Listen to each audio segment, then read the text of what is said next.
भूकंप पृथ्वी की सतह का अचानक हिलना होता है जो कि पृथ्वी की ऊपरी परत से निकलती ऊर्जा के कारण होता है। ये ऊर्जा आमतौर पर तब निकलती है जब फॉल्ट लाइनों में एक हलचल होकर जाती है। पृथ्वी का वो टूटा हुआ हिस्सा जहाँ टेक्टोनिक प्लेट्स मिलती हैं। भूकंप आने के कारण क्या होते हैं? टेक्टोनिक प्लेट्स का हिलना ये सबसे आम कारण है। पृथ्वी का क्रस्ट प्लेटों में बटा होता है जो मेंटल के ऊपर तैरती हैं। प्लेटें आवरण में होने वाले संवहन धाराओं की वजह से हिलती हैं। जब प्लेटें आपस में टकराती हैं और एक दूसरे से दूर हटती हैं तो तनाव बढ़ता है और आखिरकार भूकंपी तरंगों के रूप में निकलता है जिसे भूकंप आता है। ज्वालामुखी गतिविधि ये दूसरा कारण है। ज्वालामुखी के विस्फोट से चट्टानें टूट सकती हैं और भूकंप आ सकता है। मानव प्रेरित प्रेरित भूकंपीयता खनन, जलाशय प्रेरित भूकंपीयता, बांधों से फ्रैकिंग और परमाणु परीक्षण जैसे गतिविधियों के कारण।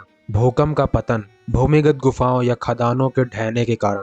फॉल्ट मूवमेंट कितने तरह के होते हैं? नॉर्मल फॉल्ट, एक खंड दूसरे के मुताबिक नीचे चला जाता है खिंचाव की वजह से। रिवर्स थ्रस्ट फॉल्ट, एक खंड ऊपर चला जाता है दबाव की वजह से। तीसरा है स्ट्राइक स्लिप फॉल्ट, इसमें खंड एक दूसरे से आड़े तरफ से फिसलते हैं जैसे सैन एंड्रियास फॉल्ट। जब फॉल्ट हिलता है तो उसमें से ऊर्जा भूकंपी तरंगों के रूप में पृथ्वी से होकर निकलती है और यही तरंगे ही जमीन को सच में हिलाती हैं। ये तीन तरह की होती हैं। पी वेव्स, प्राथमिक तरंगे, ये तरंगे सबसे पहले पहुंचती हैं सबसे तेज रफ्तार से। ये उस तरह से चलती हैं जैसे कोई किसी चीज को आगे से खींच रहा हो और कोई उसे पीछे से धक्का दे रहा हो। ये तरंगे हवा, पानी और जमीन तीनों से होकर गुजर सकती हैं।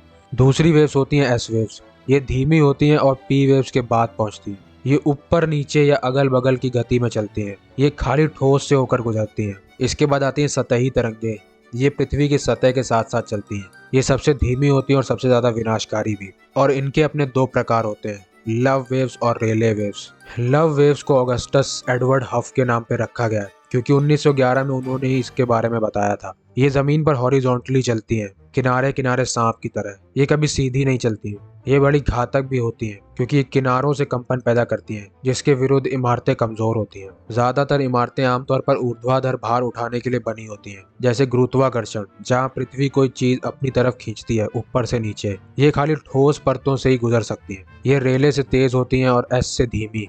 सतही तरंगों का दूसरा प्रकार है रेले वेव्स, जो लॉर्ड रेले के नाम पर पड़ा है, जिन्होंने इसका अनुमान 1885 में लगाया था। ये पृथ्वी पर अंडाकार गति में गोल घूमती है। ये दोनों ऊपर नीचे और दाएं बाएं दोनों तरफ से चलती है। ये ठोस सतह से होकर गुजरती है। ये लव वेव से थोड़ी धीमी होती है और ये थोड़ी ज्यादा विनाशकारी भी होती है क्योंकि ये जमीन को घुमाती है जिससे नींव पर प्रभाव पड़ता है। भूकंप को नापा कैसे जाता है? ये दो तरह से नापे जाते हैं, परिमाण और तीव्रता, आंग्ल में मैग्नीट्यूड और इंटेंसिटी। परिमाण में ये देखा जाता है कि स्रोत से कितनी ऊर्जा निकली। इसे भी और दो तरह से नापा जाता है, रिक्टर स्केल या लोगैरिथमिक स्केल पर। इसमें हर बार जब एक संख्या बढ़ती है तो वो 32 गुना अधिक ऊर्जा के बराबर होती है। दूसरा होता है मोमेंट मैग्नीट्यूड स्केल यानी अघूर्ण परिमाण पैमाना। ये तरीका आधुनिक है और कुल ऊर्जा का ज्यादा सटीक माप देता है। और भूकंप को तीव्रता से नापा जाता है जिसका असर सतह पर महसूस होता है। इसे मॉडिफाइड मार्कौली इंटेंसिटी स्केल पर नापा जाता है जिसका पैमाना 1 से 12 होता है। 1 पर तो कुछ महसूस नहीं होता पर 12 पर तबाही मच जाती है। कुछ जगहों पर कुछ जगहों के मुताबिक अधिक भूकंप आते हैं। अग्निवलय, रिंग ऑफ फायर, प्रशांत महासागर के चारों ओर जैसे जापान, इंडोनेशिया और चिली। मध्य अटलांटिक कटक, हिमालयी क्षेत्र, भारतीय और यूरेशियन प्लेटों के टकराने के कारण। और सैन एंड्रियास फॉल्ट कैलिफोर्निया में। भूकंप के प्रभाव, प्राथमिक प्रभावों में आपको पृथ्वी का हिलना और सतह का फटना पता चलेगा। द्वितीय प्रभावों में सुनामी का आना, खासतौर पर समुद्र के अंदर आए भूकंप के बाद। आग का लगना, गैस लाइन टूटने की वजह से। मिट्टी का द्विकरण यानी मिट्टी का पानी की तरफ बह जाना। इमारतों का ढहना, इंफ्रास्ट्रक्चर को नुकसान पहुंचना। ये सब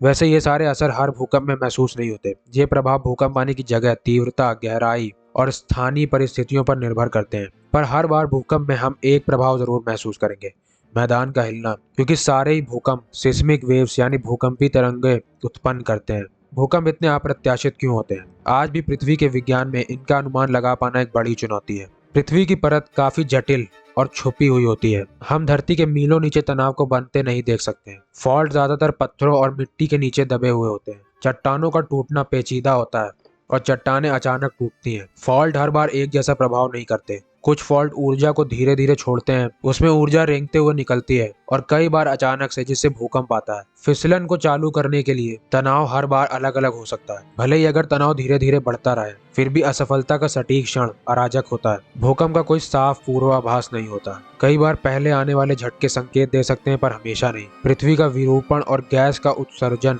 नामुनासिब संकेत है। भूकंप आने से पहले कोई एक विश्वसनीय चेतावनी चिन्ह दिखाई नहीं देता। भ्रंश क्षेत्र सैकड़ों किलोमीटर लंबे हो सकते हैं। किसी जगह पर तनाव में छोटा अंतर भी किसी दूसरी जगह पर बड़ी दरार पैदा कर सकता है। तो क्या कोई चीज है जिसका अनुमान लगाया जा सकता है? हालांकि सटीक भविष्यवाणी मुमकिन नहीं है, जैसे समय, जगह और आकार, पर एक संभावनावादी पूर्वानुमान लगाया जा सकता है। वैज्ञानिक ये अनुमान लगा सकते हैं कि बड़े भूकंप कहाँ आने की संभावना है। सक्रिय भ्रंश क्षेत्र से वो ये अनुमान लगा सकते हैं कि दशकों में भूकंप की कितनी संभावना है। जैसे अगले 30 सालों में इस भ्रंश पर 7 से अधिक तीव्रता का भूकंप आने की 60% संभावना है। वे भूकंपीय अंतरालों का पता लगा सकते हैं, यानी सिस्मिक गैप्स, ऐसे इलाके जो भूकंप के जारी होने के लिए अतिदेय हैं। इसको पता लगाने के लिए पूर्व चेतावनी प्रणाली भी बनाई गई है। जब भूकंप शुरू होता है तो सेंसर पी वेव्स का पता लगा लेते हैं, जो विनाशकारी तरंगे यानी एस वेव्स और सरफेस वेव्स के आने के कुछ सेकंड पहले चेतावनी भेज देते हैं। ये भविष्यवाणी नहीं है, ये रैपिड डिटेक्शन है, जो हमें कुछ सेकंड दे देता है छुपने के लिए।